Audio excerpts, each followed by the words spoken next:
আজকে আমি দিদি ভাইদের সঙ্গে দাদা ভাইদের সঙ্গে এইভাবে ইলিশ মাছ দিয়ে বেগুন দিয়ে বানিয়ে শেয়ার করব। ভিডিওটি স্কিপ না করে দিদি ভাইরা দাদা ভাইরা দেখুন আমি কিভাবে বানাই বেগুন দিয়ে ইলিশ মাছটা।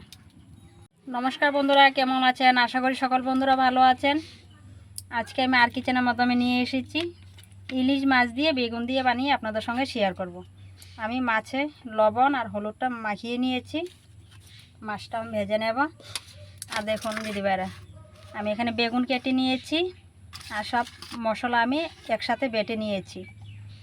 কাঁচা লঙ্কা, জিরা, পেঁয়াজ আর ধনের গুঁড়াটা দিয়েছি। গোটা ধনে নেই তাই আমি গুঁড়া ধনে দিয়েছি। আর রং দেওয়া হওয়ার জন্য একটু করে শুকনো লঙ্কার গুঁড়া দিয়েছি, হলুদ গুঁড়া একসাথে নিয়ে নিয়েছি। আর এখানে পেঁয়াজ কুচি নিয়েছি, পেঁয়াজের সঙ্গে ফোড়নে দিয়ে দেবো একটু করে কালো জিরা। দেখুন দিদি ভাইরা, আমি চুলা জ্বালিয়ে কড়াই বসিয়ে দিয়েছি, তেলও দিয়ে দিয়েছি, তেলও গরম হয়ে গিয়েছে। দিয়ে দেব মাছ, এভাবে সবকটা মাছ দিয়ে দেবো একসাথে। মাছগুলি হালকা করে ভেজে নেব। মাছগুলো ভেজে নিয়েছি আর এখন বেগুনগুলি ভেজে নেব।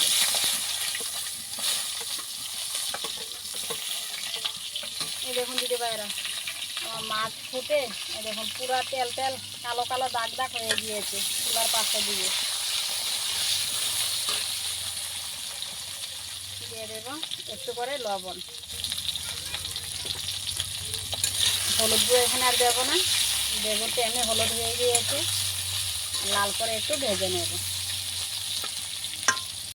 বেগুনগুলো ভাজা হয়ে গিয়েছে, বেগুনগুলি নামিয়ে নিচ্ছি।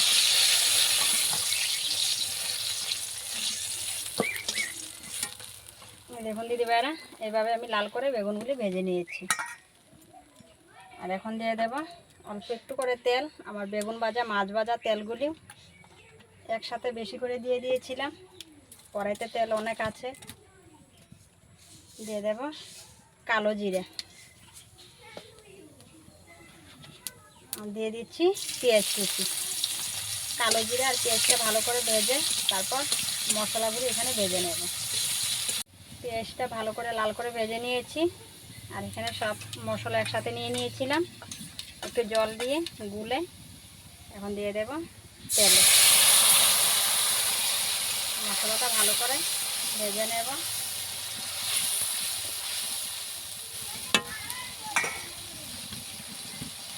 মশলার গ্রেভিটা আমি ভালো করে ভেজে নিয়েছি, এখন দিয়ে দেব জল। এই দেখুন দিদি ভাইরা, কতটুকু জল দিয়েছি, আর জল দেব না। জলটা এখন ভালো করে ফুটিয়ে নেব।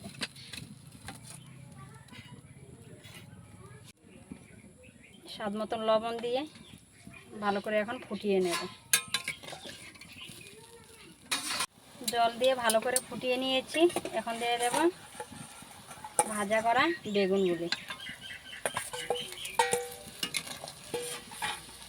বেগুনটা একটু জাল করে তারপর দিয়ে দেবো মাছ।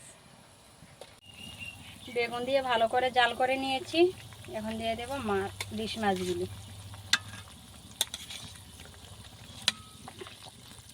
মাছ দিয়ে এখন ভালো করে জাল করে নেব। আমার বেগুন ইলিশটা পুরো হয়ে গিয়েছে, এখন নামিয়ে নেব। এই দেখুন দিদি ভাইরা, আমি শুধু বেগুন দিয়ে বানিয়েছি তাই একটু দেখতে পাতলা লাগছে। এভাবে বানিয়ে খেতে তো অনেক ভালো লাগে আমার, তাই আজকে এভাবেও বানিয়ে ভাবলাম দিদি ভাইদের সঙ্গে শেয়ার করে নিই। আর এখন দিয়ে দেবো ধনিয়া পাতা, উপর দিকে দিয়ে দেবো।